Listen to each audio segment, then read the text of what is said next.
તો મિત્રો 2024ના વર્ષમાં પણ અમે બનાસકાંઠાના પાણીયારીની મુલાકાતે આવી પહોંચ્યા છીએ। આ વખતે જેમ જેમ આ સ્થળની લોકપ્રિયતા વધતી જાય છે તેમ તેમ ખૂબ ટ્રાફિક જોઈ શકાય છે।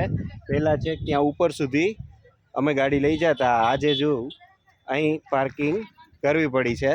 તો જેમ જેમ સ્થળની લોકપ્રિયતા વધે છે તેમ તેમ ખૂબ જ ટ્રાફિક વધે છે। તો ચલો રસ્તામાં જો આપ પહેલી વાર આવ્યા હો અમારી ચેનલ ઉપર તો વિશેષ માહિતી આપું। પાલનપુરથી આપ અંબાજી જતા હશો તો વચ્ચે મુમણવાસ નામનું સ્થળ આવે, ત્યાંથી આપ આસાનીથી 4 થી 5 કિલોમીટર આ જગ્યાએ આવી શકો છો અને પોતાનું વાહન લઈને પણ આવી શકાય છે। ચલો બતાવીએ। આપ મિત્રો પાણીયારી આવવા માંગતા હોય તો પાણીયારી પાલનપુરથી 30 કિલોમીટર, દાંતાથી લગભગ 15 કિલોમીટર અને અંબાજીથી 41 કિલોમીટર થશે અને અંબાજી પાલનપુર હાઈવે ઉપર આવેલું છે। આ જગ્યાએ ગુરુ મહારાજનો આશ્રમ પણ આવેલો છે। આમ આ જગ્યા આધ્યાત્મિક જગ્યા હોવા ઉપરાંત ખૂબ જ પ્રાકૃતિક જગ્યા છે અને દર વર્ષે ચોમાસા પછીનું અહીંનું વાતાવરણ કાશ્મીર જેવું બની જતું હોય છે। આ સ્થળ બાલારામ વન્યજીવ અભયારણ્ય અંતર્ગત આવે છે અને ખાસ તો ચોમાસા પછી અહીં લોકો નાહવા માટે આવતા હોય છે। અહીં ખૂબ જ સુંદર ધોધ આવેલો છે। આ વર્ષે અહીં 30 રૂપિયાની આ સેવા પણ ચાલુ કરી છે, જેમાં 30 રૂપિયામાં છેક સુધી આવા ટ્રેક્ટરવાળા લોકો લઈ જાય। આ વર્ષે હજી તળાવ ઓવરફ્લો નથી થયું, જોઈ શકો એટલું બધું પાણી નથી।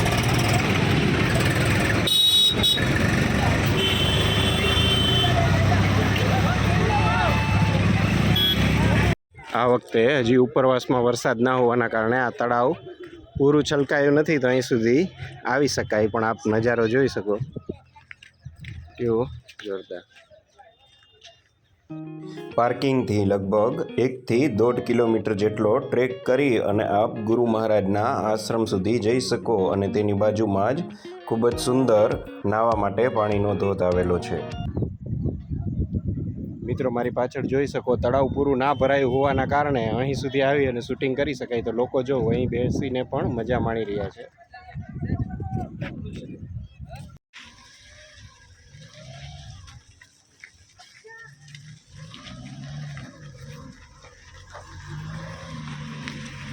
વચ્ચેનો રસ્તો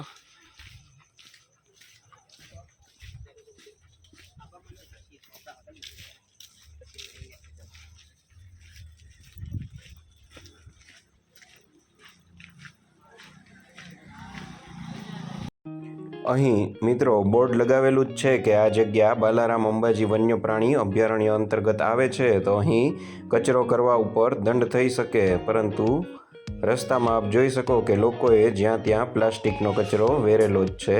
તો બને તો અહીં આવો તો તે ના કરવું જોઈએ।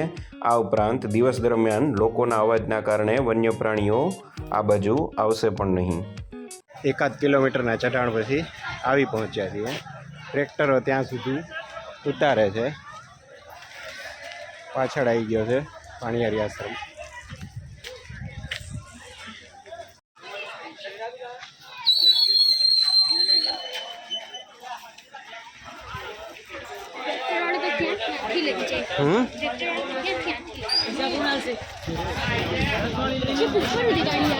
અહીં શું મળે માઈ?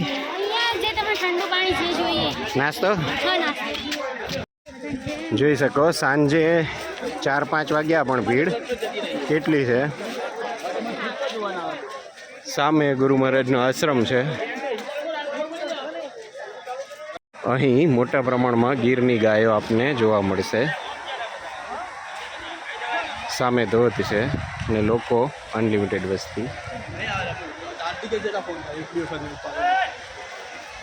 એક તકલીફ હોય તો એ છે કે લેડીઝને કપડાં બદલવાની કોઈ વ્યવસ્થા નથી।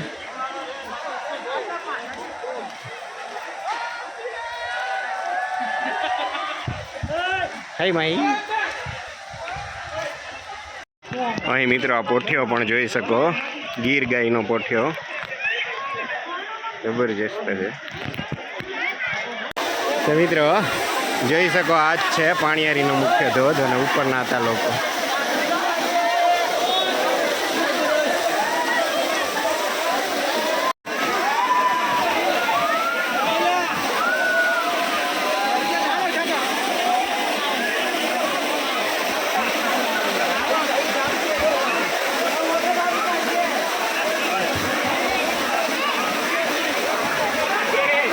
માહી મજા લઈ રહી છે ધોધની અને ધોધ કુદરતી પડી રહ્યો છે. દેખો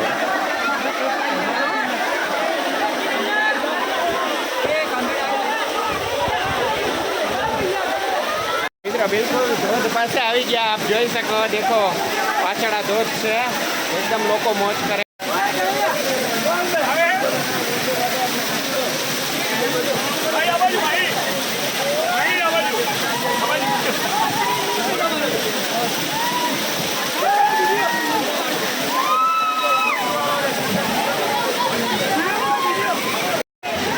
મિત્રો એકદમ મોજ આવી ગઈ. મારી કેવી મજા આવે?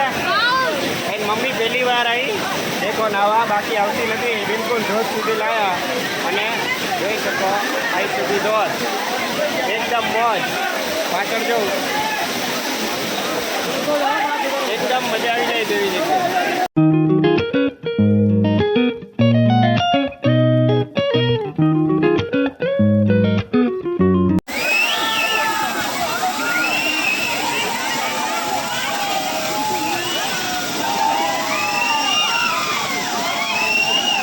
હાલ મિત્રો ઉપરની બાજુ આવ્યા છીએ, દેખી શકો લોકો છેક આગળ સુધી જતા હોય અને ત્યાં નીચે આપણે નાયા એ જગ્યા છે. તો જોઈ શકો આ ધોધનું પાણી છે, લોકો અહીં પણ જબરજસ્ત મજા લેતા જોવા મળે છે. છેક સુધી, છેક આગળ સુધી જાય છે.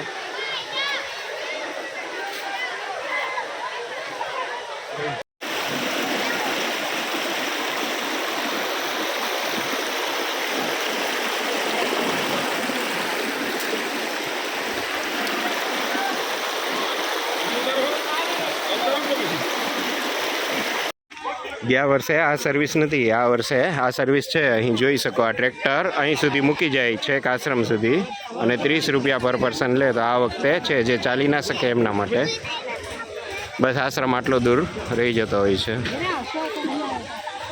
તો મિત્રો આ હતી અમારી પાણીયારીની મુલાકાત. પૂછીએ કેવું લાગ્યું માહી? મસ્ત. પરેશભાઈ અમારા પાડોશી છે, બહુ મજા આવી. ક્રિસ છે, કેવું લાગ્યું? મસ્ત છે. એને પણ મજા આવી. એને પણ મજા આવી. તો મિત્રો આજનો વિડીયો આપને માહિતીસભર લાગ્યો હોય તો ચેનલને લાઇક, શેર અને સબસ્ક્રાઇબ જરૂર કરજો. મળીએ આવતા વિડીયોમાં. ત્યાં સુધી